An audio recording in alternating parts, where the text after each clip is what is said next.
welcome to Off the Cut. Dude, I haven't touched any wood in a long time. I want to put my face in that grass. Or you're trying to make eye contact with a person. Maybe you're looking at it from the wrong angle. Hell yeah.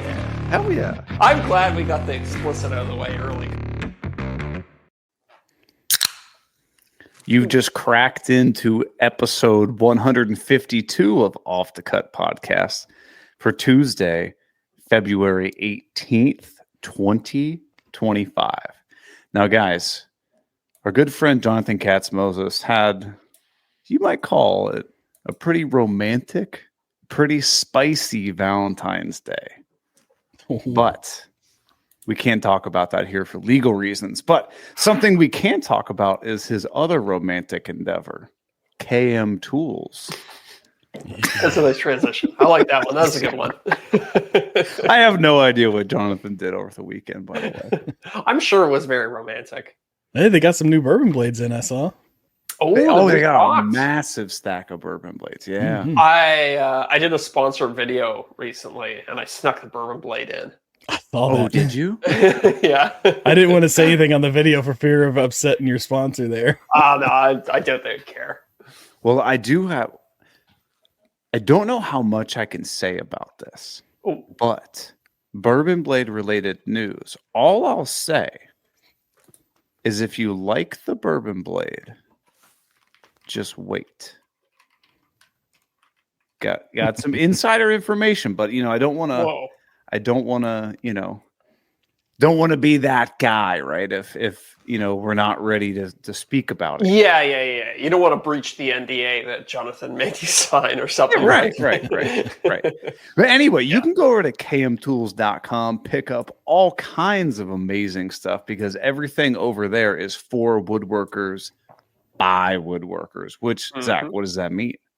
It means that if it's in their shop, it's in their shop because everything on the site is either created by Jonathan by himself with his team or in partnership with other creators, or it's stuff that they actually use and actually like in their own workshops. It's pretty cool. One of the things that I used for the first time, like last week, but I forgot to mention it, was, have you seen that CMT dado stack that Jonathan sells? It's the orange one. Okay. Yeah. It looks nice. It is actually really good. Because most dado stacks, it's like, I have the cheapest looking dado stack in the world. And I'm like, this is potentially one of the most dangerous tools in my shop. Oh, yeah. Should I have like the cheap Chinese one? Yeah. I was thinking about that the last time I was looking at it. Maybe to just get the CMT one. Yeah, maybe I should just. CMT is they've got this one called like the locked dado stack that's got these little like insert guys that keep in the case you're using a saw stop, keep it from like when the brake activates, it actually keeps all the pieces together and doesn't create a big issue where the teeth slam against each other and then shoot carbide everywhere. Oh yeah. I know. It's nice.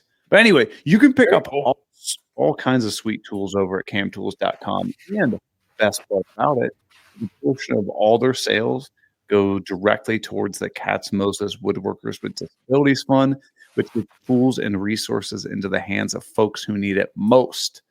And every single month, we give away a $50 gift card to KM Tools. All you have to do is sign up over on patreon.com/offthecutpodcast, and you're automatically entered to win. That's right. Hey, is my mic coming in a little hot tonight? No, I wouldn't say so. No? Sounds good to me. Yeah, you sound pretty good. Why? I don't know. I'm just looking at my little audio interface thing, and it seems like Looking at your levels. Yeah, it's a little higher than usual. But I changed some settings on this, and so maybe it's I don't know. It's on this like auto gain setting that's supposed to like give me like the clearest audio without like peaking. Yeah. Well, if it's on auto gain, it's probably doing some sort of processing to get it as close to the edge as it possibly can, right? But it sounds okay. Does not coming in too hot? That sounds fine to me. Huh. Sounds good to me. Interesting. Okay. Hey, before we get started, new flavor of seltzer. Look at this. Waterloo. A Waterloo. I've had that one. Yeah. Yeah, Summer I've had those too. berry. Yeah. It's delicious. Okay. It tastes like I'm drinking a bomb pop. It's delicious. I ran out of bubbly yesterday, and I don't know if you guys are also experiencing snowpocalypse. Well, Deric, you're almost certainly not, but Eric, I'm pretty sure you are, right? We're not getting snow, but we're getting cold. Are you getting cold? Yeah. Yeah, What's it like down in Texas? I woke up and it was 70, almost 70. It is now 32. We are dropping quickly. Whoa. We're supposed to get down into we're supposed to actually hit negative temperatures tomorrow. With the wind chill. So it'll be like well, the wind chill's cheating. Yeah. It'll be in the teens, low teens, but then the wind chill is supposed to knock it down to like below or to like 5 below or something. Okay. So, That's rough. Yeah. Yeah, we're in like the single digits now, and it's, I mean, like we got hammered with snow and, you know, going out there shoveling and that. Dude, My entire life over this weekend was just shoveling. Yeah. You go out, you shovel for a couple hours, you go back inside, warm up, you look at the window, you're like, damn it, it's already filled back in. Yeah, that's when you know you're in full dad mode, when you're just staring sure. out the at the window, just staring at the driveway. And you see your neighbor go out and shovel. Yeah. You're like, son of a bitch, I gotta get out there and get after it. And you gotta salt it and everything like that. Oh yeah, dude, you gotta salt, otherwise it gets all icy real quick. Yeah, you know, I know a lot of people that are actually they're anti-salt, anti-saltites. Well, I'll tell you what. Now that I have a dog, I am a little bit more. I'm a little bit more concerned about the salt because some people just go buck wild with it. They'll just like get a, get a 40-kilo bag of salt. Hold on, I got to do conversion for you guys. 80-pound bag of salt. Yeah, cut it open and just like some places I'll go, the Just stairs, throw the whole bag. the whole stairs will just be covered in like a sheet of salt. Yeah, you're not slipping though.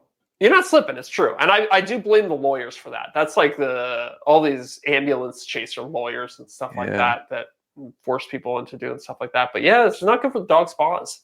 They make a specific salt that's supposed to be like pet safe. Yeah, they do. It's like twice as expensive. And now I was like at the hardware store buying salt, and Sophie was like, "You got to get the pet safe one." I was like, but it's twice as much. Now, let me ask you this.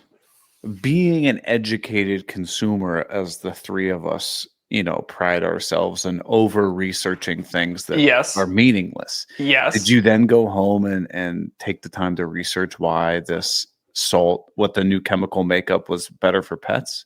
You better believe I did. Tell me. Okay. I genuinely want to know. Well, it's just a different type of salt. It's sodium bicarbonate or sodium carbonate. I think it's just sodium carbonate. Okay. But I don't know. Like, I'm not sure why that's better for the dogs, but it is a different chemical than. I guess it's less likely to be absorbed by their skin or something. And I did also research whether or not like people's concern about salt for dogs' paws is that bad as well. And most of the research said it is actually not good for them. So I didn't feel so bad about buying the more expensive dog-friendly stuff. So my uneducated brain assumed that the reason the salt was an issue is because the rocks would get like embedded in their little toe beans. Yeah. I think that's true, but I also think it's also just like I'm like it's the salt is like dehydrating. So it's like imagine like putting your hands in salt and then walking around on your hands for a little bit. Probably get sores and whatnot. Yeah, they get sores and it just dries them the hell out, and then it like the skin cracks because it's so dry. Huh. Okay. Yeah. Okay. Yeah. And then one of these other different salt makeups is like not supposed to like mess their paws up as much. I guess, yeah. I couldn't find much research on why. But wouldn't you then infer that it would do a poor job at eliminating the ice? I don't think so, because I think any salt, it's lowering the melting point, or the lowering the freezing point, so then it melts. That's the melts. goal. Yeah. And I've also noticed that a lot of these, the pet-friendly ones are colored too, which I know also helps. Like that's a lot of people just go out and spread sand because what happens is the sand will like absorb the sun. It stops the snow from reflecting all the sun rays. So that also melts, and then it like melts into the snow and gets you a little bit of traction. Like it's like, some people will put sand in their paint if they're going to like paint their porch or something like that. Yeah, I've heard of that. Mm-hmm. Huh. Damn. See, now I feel like I'm going to go on a deep dive on salt now. I have, honestly, now that I have a dog, I've been walking around and I notice like some people on my street have this black salt, and I've been like, what's the deal with this black salt? The stuff I got is blue. Yeah. So I am a little bit more hip to it now. You think the black salt's like a premium? Like you got to be in the know to know this stuff. I think it might be some sort of like premium upgrade over the regular salt. There's actually, you can't find salt right now in Toronto. It's just all gone because everybody's hoovered it up. So what I do, that, by the way, that was a very nice use of the word hoovered it up. That was nice. I like that. Yeah. I got to use that one. I'm putting that in my phrase Rolodex. That's nice. I think that's like an English phrase. What I always do is I just like in the summer or whatever, or like in the fall maybe, I just go and get like 10 bags of salt and just hold on to it. Smart. Yeah. Right, because like if you wait till you need it, you go out to Home Depot, and it's sold out, or they're like just charging you like crazy for it, like $12 a bag. It's like get the hell. That's true. Yeah, you get it a lot cheaper in the spring and fall. I honestly I can't be bothered to like use it sparingly when it's like snow out there, dude. I'll use half of a 50-pound bag and just like done. Chris Babbitt in the live chat had a good point. He said, just go out there once all the ice is melted and sweep up all the remaining salt. If you're going to overdo it like that. Because you can reuse that later. Throw it in a bucket. Yeah. Yeah, I can't be bothered to do that. Use it on your sidewalk, maybe some pretzels, whatever. Pretzels. So this kind of got me, like, the whole sweeping stuff up has got me thinking. Like when I was like, I can't be bothered to do that. Yeah. We were doing the tiling and stuff this weekend in the laundry room and stuff like that. And like, how's that going? Oh, it was fine. It turned out great and everything. But like afterwards, I'm like, dude, when it comes time for like a shower or like a whole kitchen or like a whole bathroom, dude, I can't be bothered to do that. Gonna hire somebody? Absolutely. Interesting. I don't know. It's messy. Yeah, I know I'm not messy. fast at it. Yeah. Like, I can see my time being spent better elsewhere. Yeah. I gotta admit, tiling is a pain in the ass. Yeah, it but it's if you're not pressured to do it, it's very zen-like. It's very like, especially if you're just doing like subway tiles. I agree. Just stack them row after row. Yeah. Something very nice and satisfying about it. I'll throw on a good audiobook and I'll just tile a whole bathroom. Yeah. No big deal. Yeah. Got to get some some thin set that stays open real long, so you're not even on a rush. Nice open time. Yeah, 100%. Yeah. So, but if I'm on the clock, forget about it. Well, we got these mosaics, right? And the mosaics are a little trickier.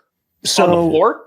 No, on the wall. Okay, all right. So I get the mosaics and I'm like, all right, what kind of spacers do I need? Well, I was like, oh, I'll just figure out what the space is between all the mosaics. Yeah. So me being the woodworker in mind, I get my calipers and I'm like, okay, what's the spacing between these? And I'm like, they're all different. Yeah.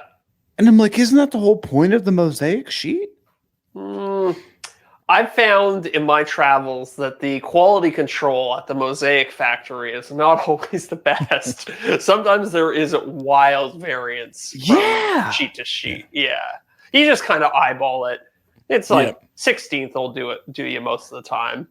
It's like dealing with wainscoting or any kind of decorative wall, trim. You just kind of got to make it look good for the space. Exactly. Yeah. I agree. So I went to go like buy, the little bag of like $3 spacers or whatever. You get like 800 of them. Mm-hmm. And I'm like, well, what size do I get? Because all these things are different sizes. And of course, the smallest they had was 1/8 inch. So I was like, okay. And 1/8 inch worked for a lot of them, but some of them it wouldn't fit in there. Yeah. And I was like, God, this was infuriating. Yeah. And I just... Even when I talked to Miranda, she was like, yeah, that was nice to do it. She goes, I never want to do that again, though. I was like, all right, done. It is a long process. And then when you get into once you get the tile up, then you got to grout it, and then you got to clean it, and then you got to seal it. And it just kind of keeps going. It keeps going. Yeah, it was annoying. It was so annoying, but it's done. What did you end up doing? Did we have a conversation about tile saws last time? Did you end up buying a tile saw? So I considered it. Yeah. And then I was asking, buying one, borrowing it from a buddy. Yeah. And I went to Home Depot. And for $40, I could rent one for the entire day. And it had a brand new blade on it. Oh, yeah. Forget about it, dude. Here's my $40. And I literally just took it outside, sprayed it down with a hose, threw it back in the truck, and gave it back to them. And they're like, here you go. Yep. You can't beat it sometimes. You can't beat the it. tool rental service is actually pretty awesome. Right. I mean, there's some things like if you don't have a 6-foot ladder, go buy yourself a 6-foot ladder. Yeah. But like a 24-foot ladder, no. You really don't need to buy one of those. If you need it once a year, pay $20 to rent it for the day and move on with your life. Mm-hmm. I think that's a big misconception. A lot of people are like, oh, I just need to own every tool. No. You need to own the ones you use frequently, and the other ones just rent them. Right. Even like a pressure washer. My wife's like, we should get a pressure washer. I'm like, should we? No, you rent it once every other year, do the siding, do the walkway, and then take it back to Home Depot. Because the thing, pressure washer, tile saw, they take up space when you're not using them, right? Oh, yeah. So even if it's not, even if you crunch the numbers and you're like, well, it'd be basically break even to buy it versus rent it, still rent it. Because then you don't have to worry about cleaning it and keeping it somewhere and making sure. And then, you go to use the pressure washer after it's been sitting for 2 years, all the seals are dried out. So as soon as you turn it on, it starts pissing water everywhere. Especially if it's a gas one, right? Then you got to deal with the whole engine deal, spark plugs, gas. Nah, I can't be bothered. No, just rent it. It'll be a little beat up. The Home Depot tools aren't always the nicest, but they always work. They always start up. Now, listen to this. I'm getting this tile saw. And a tile saw. It's got a pan and it's got the little, the mechanism that just sits in the pan and it slides back and forth, right? Do you get the DeWalt one? And they didn't have the DeWalt. It was some brand I have never heard of, which is probably some no-name thing that they just bought in bulk, right? Yeah, okay. And the guy goes, do you want to pay for the $7.18 warranty service thing? That way, if you break anything, you won't be liable. And I said, nah, man, I'm good. He goes, just so you know, this tile saw is $2,500 to replace. And I laughed and I said, no, it's not. And he goes, well, that's what we would charge you. and I said, I was like, I'm not arguing with you. I know, I understand that's your policy, but I have to know. I'm going to look this up right now. Is it $2,500? He goes, I've never actually looked that up. It was like a $500 saw. Yeah. Okay, so that's an interesting little side hustle. I've never had the Home Depot people even look twice at a tool that I brought back, though. I don't think they care at all. I set it on the counter, and then the girl's just like, what's your last name? I'll check it in or whatever. And I just said, I go, man, you're awful trusting, not even looking at the tool. She goes, I've gotten pretty good at this. I'm a pretty good judge of character when somebody brings it back. Yeah. And I was like, man, she's telling me she's just profiling people all day, every day. I mean, dude, if you, if you work at a tool rental business, I'm pretty sure you can tell pretty quick who's going to bust up your tools and bring them back all. And it's not the guy with the nice smile and the nice new truck, the homeowner. And I honestly probably brought it back cleaner than I got it. And I literally took it outside and just sprayed it with a hose. Yeah. They're watching for the guy who has like the scrap metal truck. You know what I mean? The truck that's like the back of it's filled with. Yeah, exactly. Those are the people who are like, I better inspect this thing when it comes back. Right. Yeah. But I mean, dude, it worked. But yeah, I'm over the tile. I'm over that whole room. Yeah. I feel like we've talked about this before. We're the people that are like, I want to do this project. You're excited. You're going to build something. And then you get to this point where you're like, let's just get and I assume you still got some miles to go on this track, right? Like, have you even started on the cabinets and everything? Oh, yeah. The cabinets, everything is completely done, completely painted. Now, the grout's all done. We had to take a quick pause because we had to remove the laundry machines. So this is the problem is we have to put the laundry machines back in every time we need to like do laundry. And then we have to take them back out into the living room when we need to work. So I'll work for like a day or two in there, and then we got to put them back in and do a little laundry and stuff like that. So I basically just need to paint all the walls and then put like the main shelf in, and then it will be done. So end of the week, I think she should be done. Okay. And this is the video that's sponsored by that company that makes the fancy dryer vent thing? Maybe. I mean, it seems like a pretty perfect tie-in. That's what I thought too. I was like, this is a direct tie-in, but I haven't really heard much from them. But okay. Well, what have you been up to, Zach? What have you been doing? Dude, I actually did some woodworking the past few days. I was making everybody's most hated piece of furniture. Hold on. It's a chair, but don't tell me it's a dining room chair. No, you're already wrong. You're already wrong. Just think like, what annoying trend does everybody hate? Googly eyes in the video description? Jason Bent.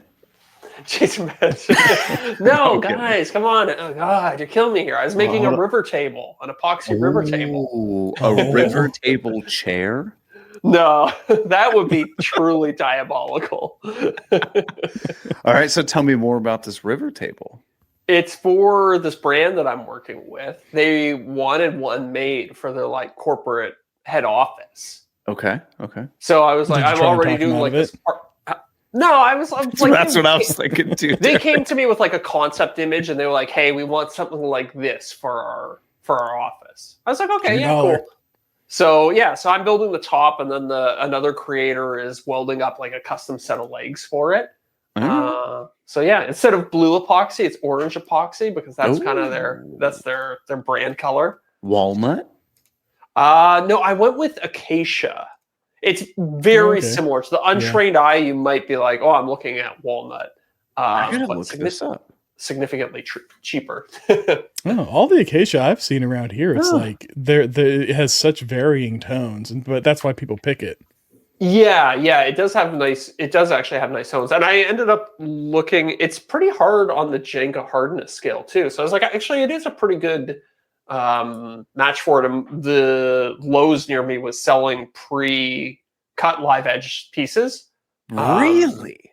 Yeah, I know. I was surprised. They come like all sealed in plastic and cardboard wrapped. It's like, it's very interesting. I was like, how are you standardizing like live edge slabs? But they kind of did it. And they're, to their credit, pretty flat, not perfect, but came all pre-finished. So it was great for epoxy because I didn't have to worry about like little bubbles forming in it because it was all already sealed up. Yeah. Okay.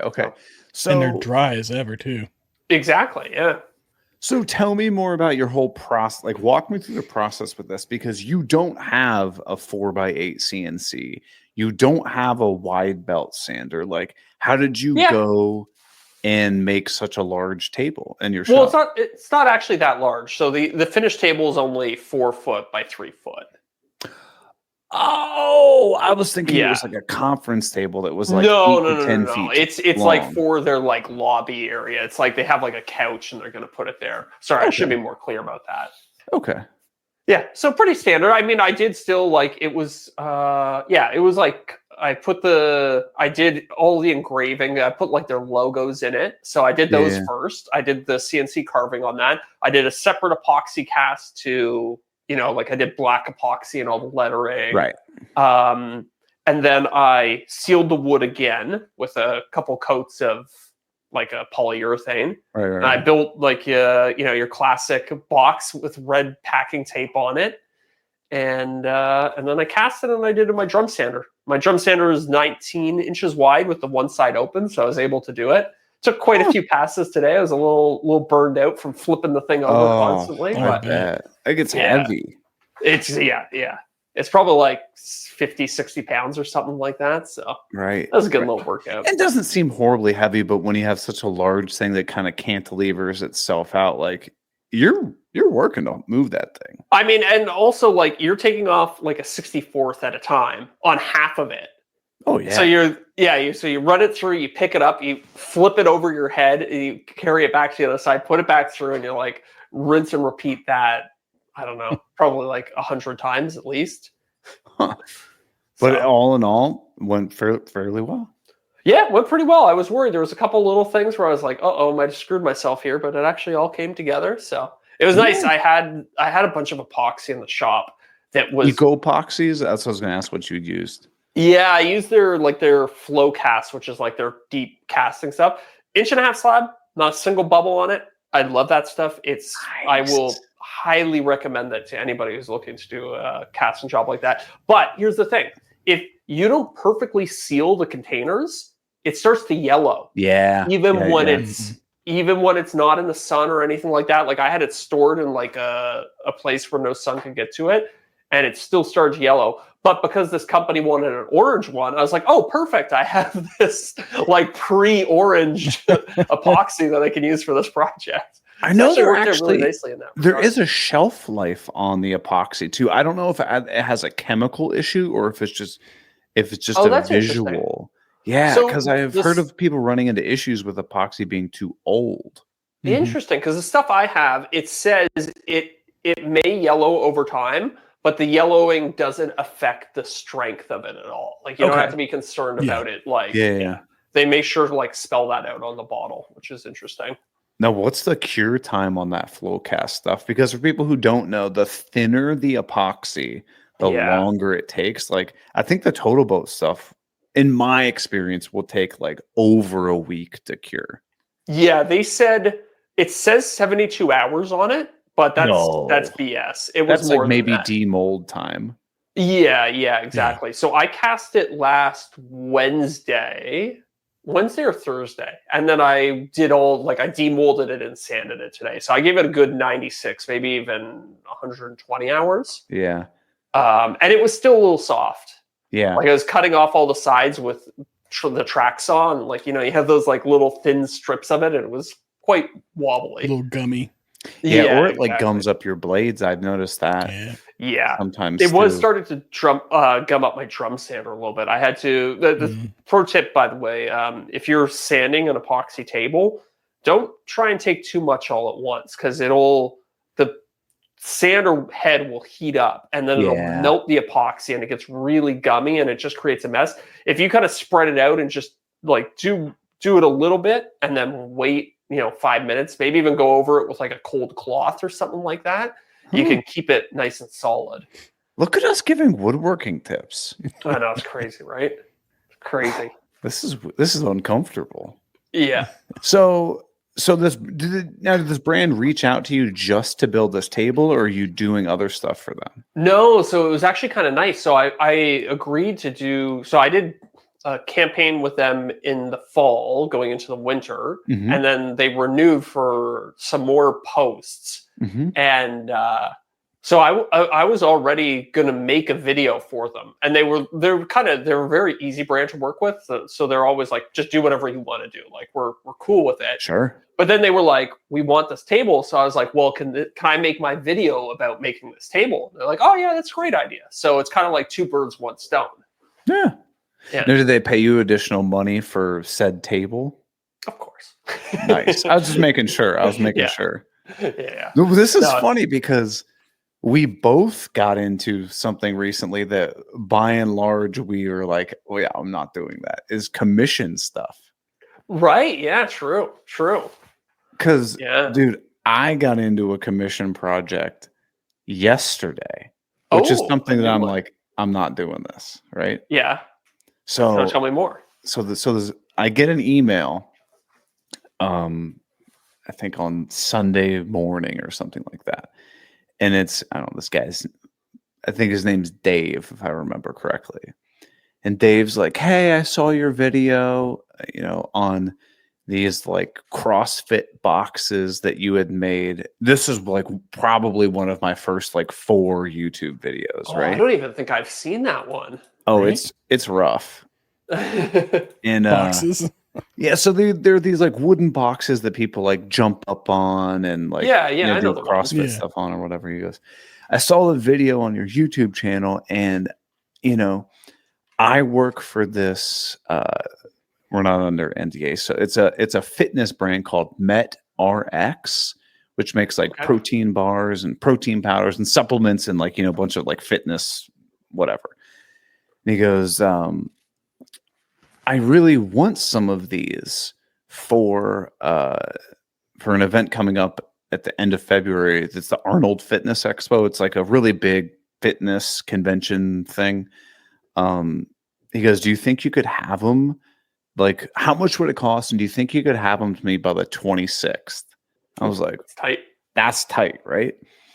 And so he was like, I basically just need one that's like 3 feet by 3 feet by 3 feet. One that's like 5 foot by 5 foot by 5 foot or something like that. Like, or no, 5 foot by 3 feet, whatever it is, right? Yeah, okay. And another one so then he just asked me for those 2.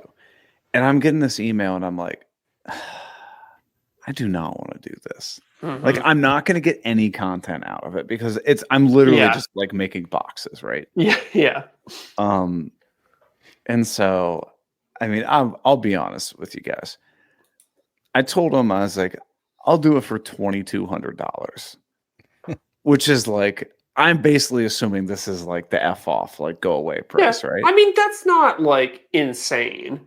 Right. But it's going to be 4 sheets of plywood. Yes. Yeah. Right. So no, I'm like does he want any like brand engraved in it or anything? Okay. Nothing. It doesn't want it finished.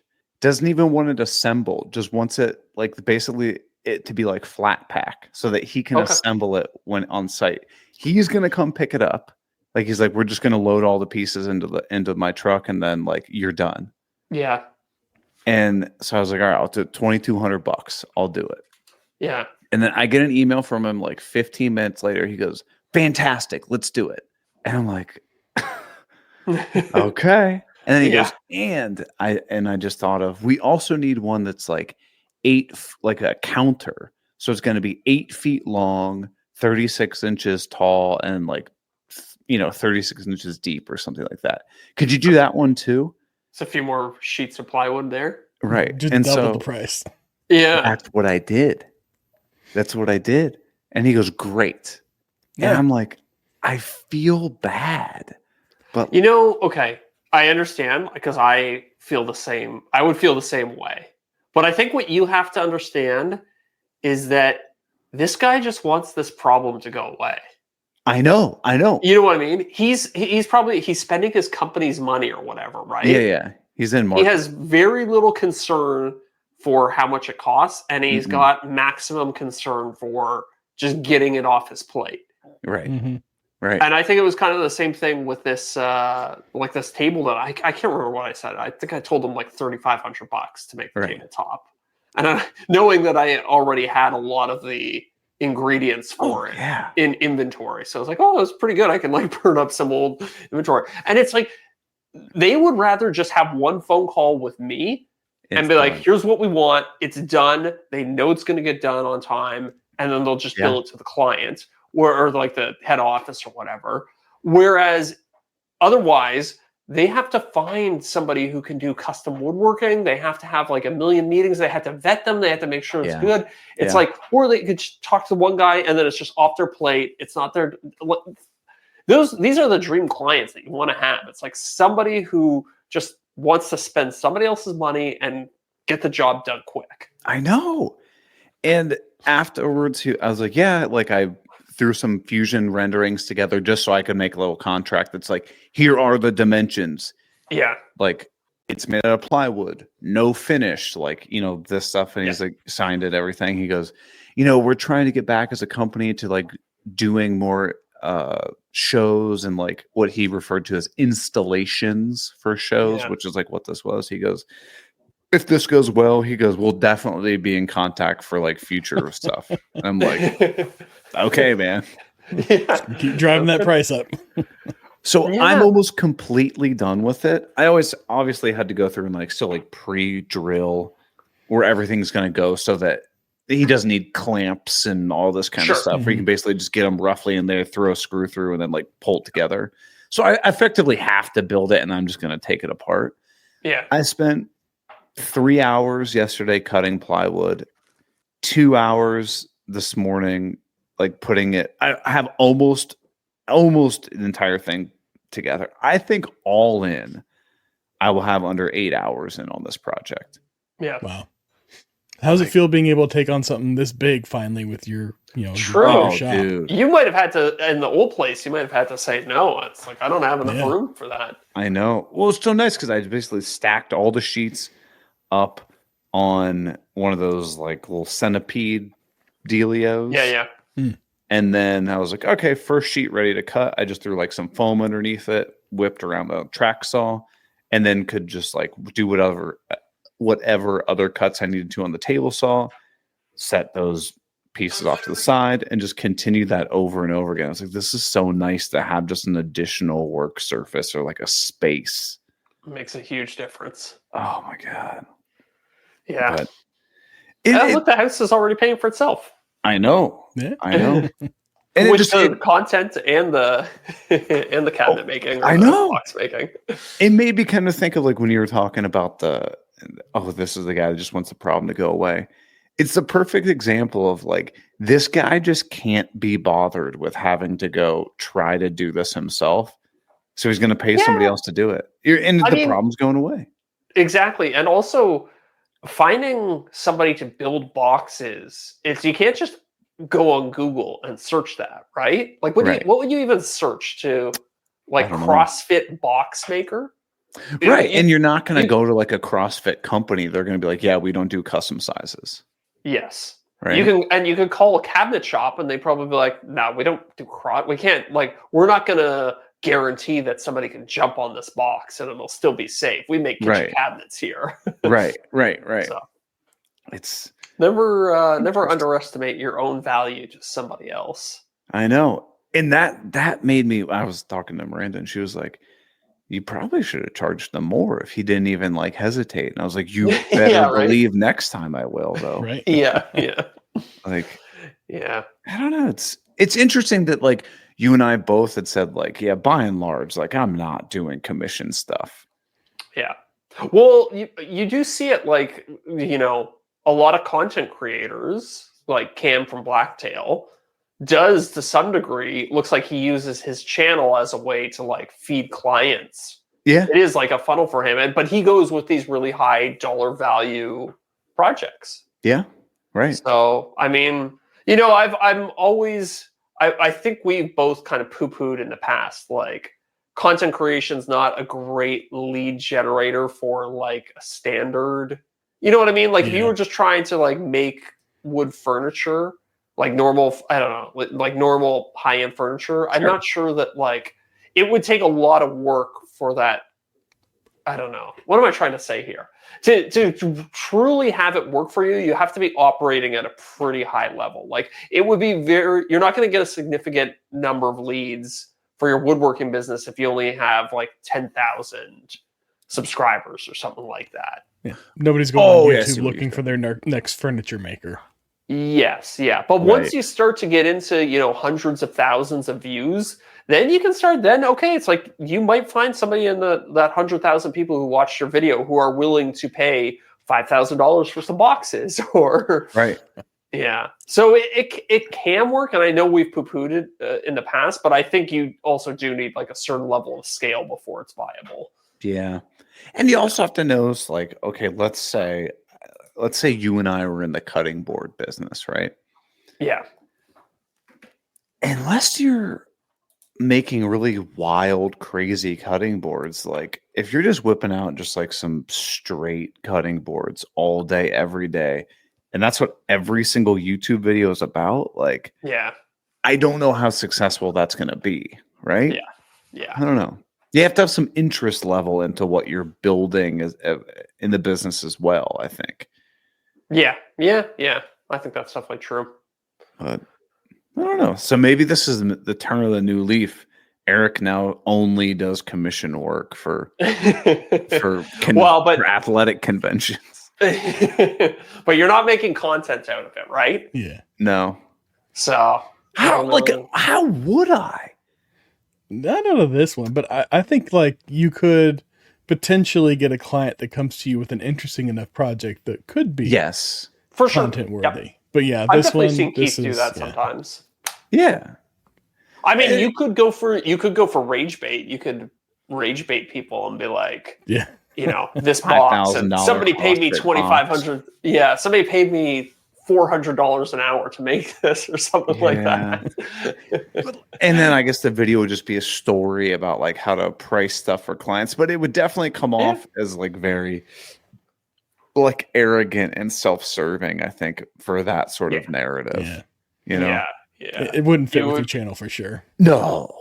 God, no. I mean, I'm a jerk, but not that big of a jerk, right? You like show up to the start of the video in a Lamborghini. Here's how I made my millions. First step, grow a YouTube audience. Second step, wait 5 years for an old video to get found by some dude who works in marketing that wants gigantic CrossFit boxes. I did have somebody send me an email the other week. Maybe it doesn't matter how long ago it was. But basically, they said they wanted one of my projects. Right. Maybe it was my Nintendo, maybe it was my PlayStation 1, whatever. It doesn't really matter. But the guy said in the email, I want you to make one for me, and money is no object. This sounds like a scam lead. Send it to my brother in Nigeria.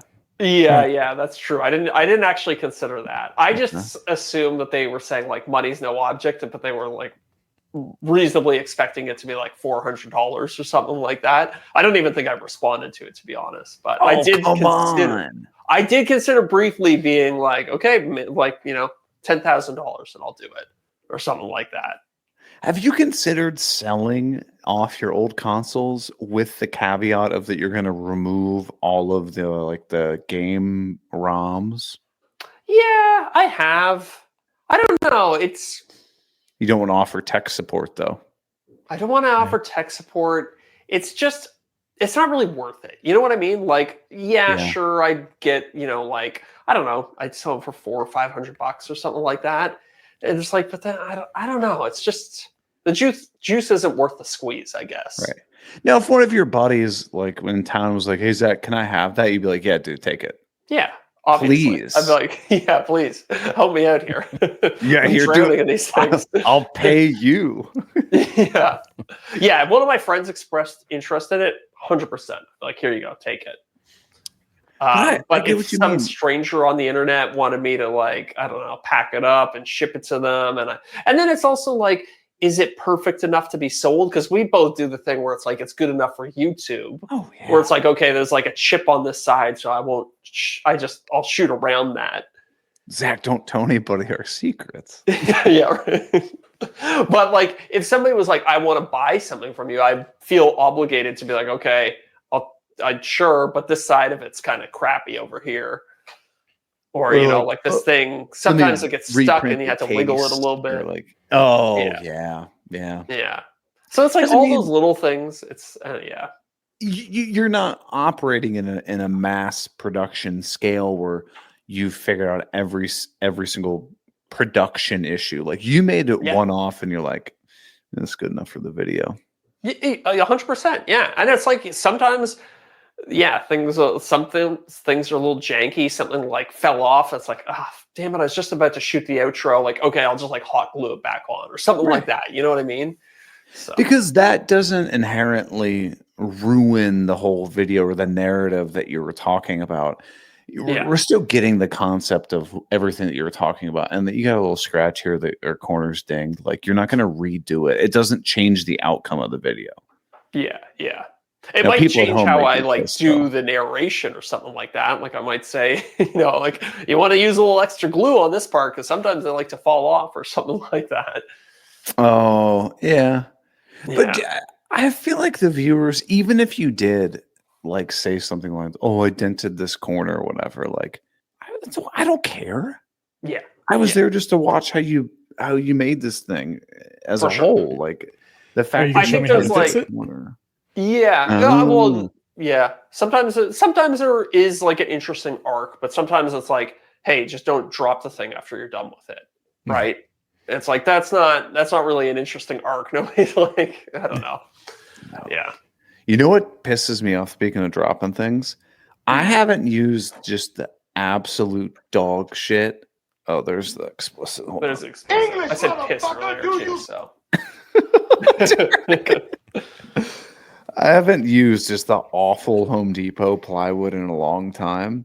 Oh, like it's pretty bad. Radiata pine plywood stuff.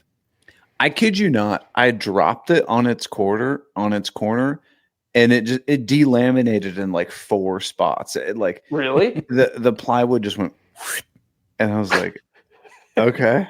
I was like, whatever. Like, what is? Yeah.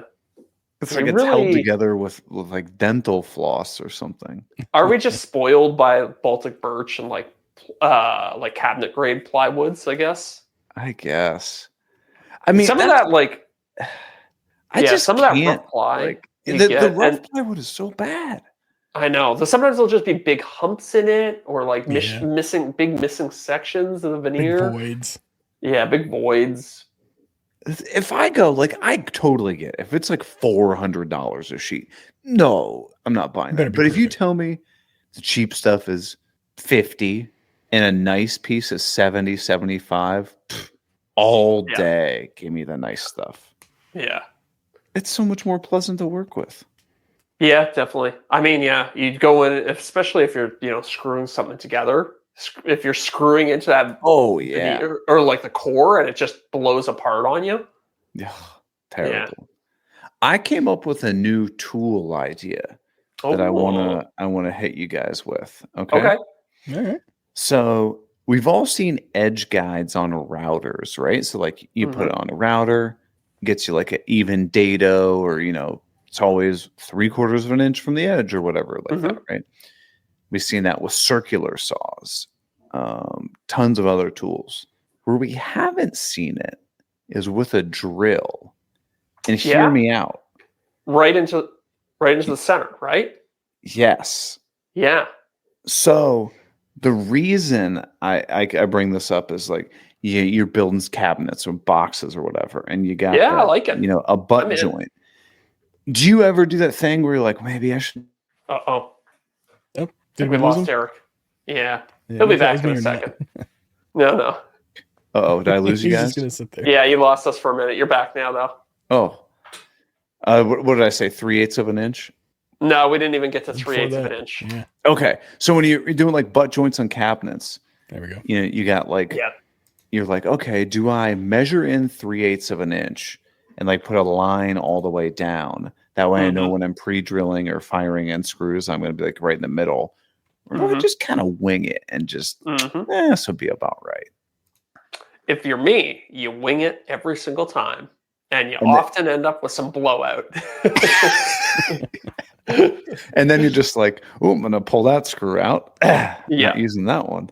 Yeah. But imagine if you had an edge guide for your drill where you could basically hold this piece against the edge, and now you're going 3/8 of an inch perfect every time. 100%. Yeah, I like it. And also, why not same thing for a nail gun? Ooh. You know, just like a little guide or something that you can I don't know how you would do it, but some sort of jig that would just center it right in the middle. Same idea. I feel like you could 3D print that. Yeah, probably.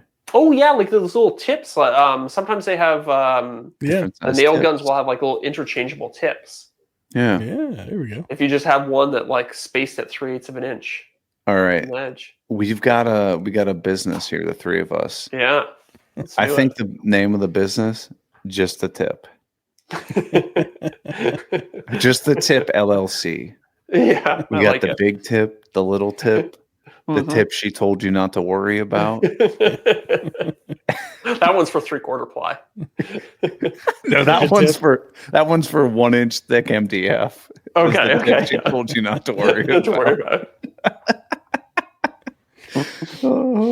I lost what I was gonna say. But that would work so well.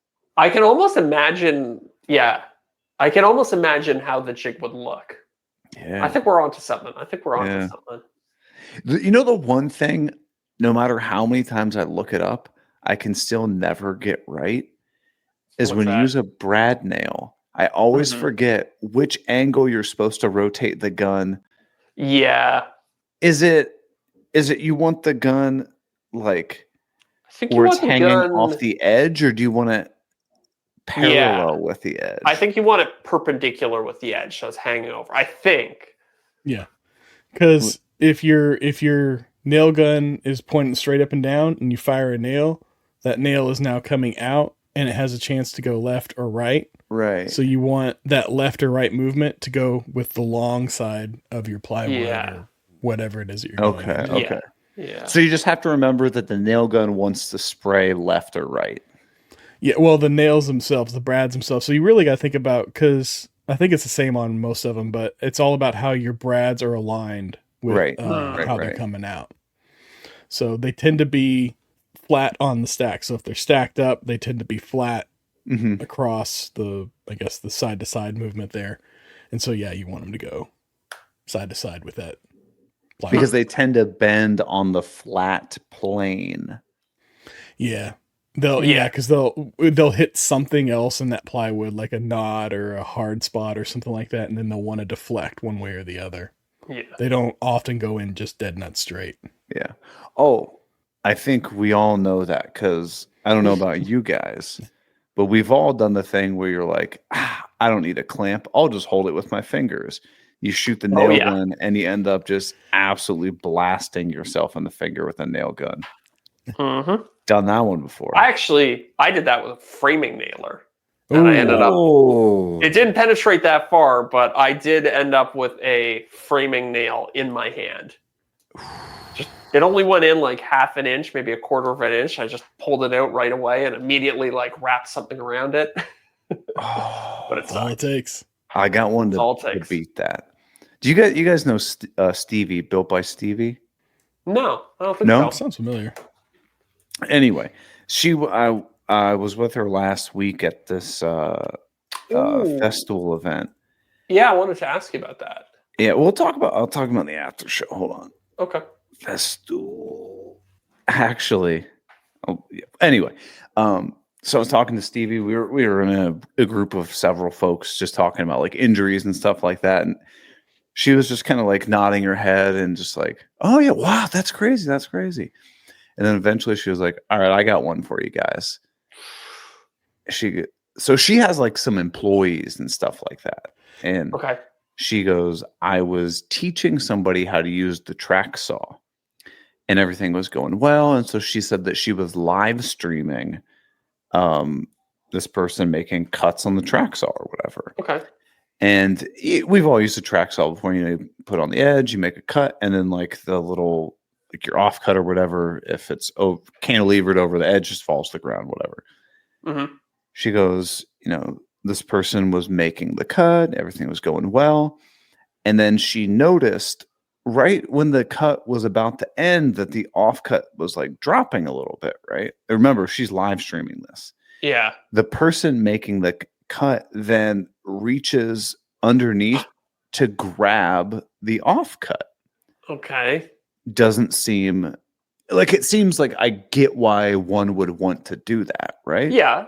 Yeah. Well, instinctually, right? They failed to realize that they put their hand very close to the saw. So close, in fact, that it cut off all 4 fingers of this person's hand. And it was live streamed. How big was the blade? What? It was a festival like TS55 or whatever. So they were cutting like sheet goods or something? Because I'm thinking, I don't know what they didn't adjust the depth on it either. Well, even if you did it and you reached to grab that, like, Yeah. Like, I'm just thinking, like, I was using my track saw today and I was cutting through 1.5 inch material. And it would only, like, peek out the bottom. Yeah. Like, not even 1/2 inch, like 1/4 inch. So it'd be pretty tricky to cut off your fingers. But if you were cutting something like 3/4 ply, like, how nuts is that? Dude, so I don't know if I've told this story on the podcast before, but my dad used to share a workshop with another guy who was a cabinet maker. Okay. And very experienced cabinet maker, made some really nice cabinets. Guy was really talented. One day, just working with the dado stack, and he just took off 4 of his fingers with the dado stack. On the table saw? On the table saw, yeah. Just pulled a piece. I was cutting a sheet of MDF, and it just got pulled through, and yeah. Oh. And I think it was like basically like a month after that happened, my dad went out and bought the saw stop. Oh, I bet. Dude, yeah. I'm like, I think after I get the jointer, I'm just gonna get the saw stop. Like, it's an insurance policy. They'll work with content creators too. You might be able to shake some connections, shake the tree, and see if you can get a phone number to fall out. Yeah, I'll see if I can find a phone number. I've heard horror stories from other folks.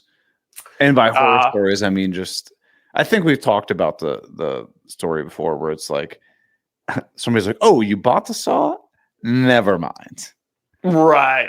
Yeah. And we're like, really? That's kind of shady. But I know they are. They're owned by the same company that owns TTS owns SawStop and Festool and Shaper Origin. TTI is the other one. TTI, right? That's Milwaukee and Richard TTI is Milwaukee and stuff. So I don't know. Maybe I can shake that tree and see if I can figure something. If maybe a saw stop falls out of the tree. Yeah.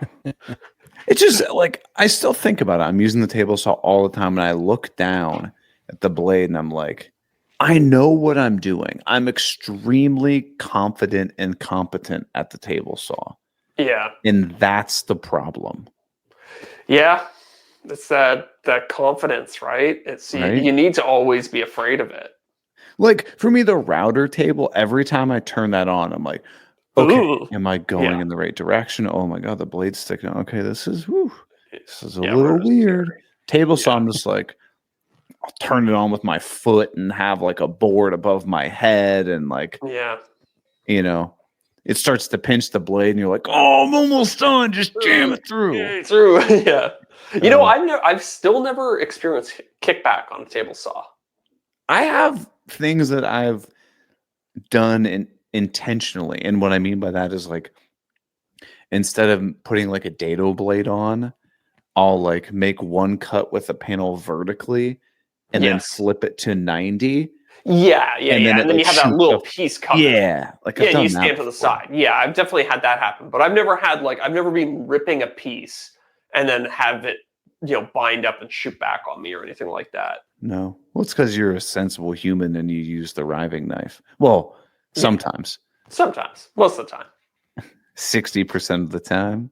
Yeah. Every time. There was a couple months there where it was bent and I didn't have it in there, but you know. Yeah. Yeah. It is what it is.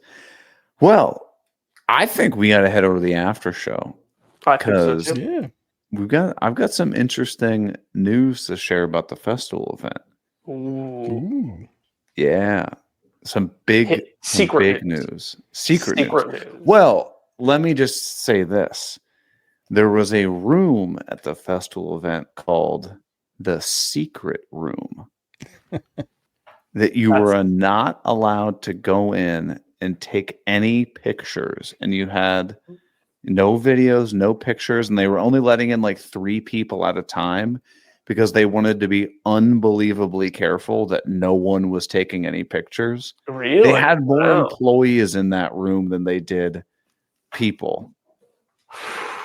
So, well, you heard it, everybody at home. If you join and you become a patron, you will find out what's in that room. Well, we're going to head over to patreon.com/offthecutpodcast and get into the bonus show that we do every single week. And if you want to unlock that bonus show and help support the show, just go over to Patreon. And if not, that's cool. We'll see you next week. We also understand that. Yeah. We also understand that. We're not. Oh, and we got some questions too. Oh, nice. And we got to talk about the my results with the Patreon executive that I had the meetings with. Okay, kind of like talk about that, but we got a lot. This is why we call it the bonus show, because it ends up being like the same length as the main show. Mm-hmm. That's right. See everybody next week. See ya. See you around. I want to give a huge shout out to our returning top tier patrons: Corey Duvall at Woodcrafts and Honey, Josh at Sawdust Bills, Joe Welsh at Delaware Valley Workshop, Goblin Spanker. You can't say that anymore. And Dadu's debit card did work. Bingo bango, you're done. Zach, to be honest with you, I don't even know if I followed you.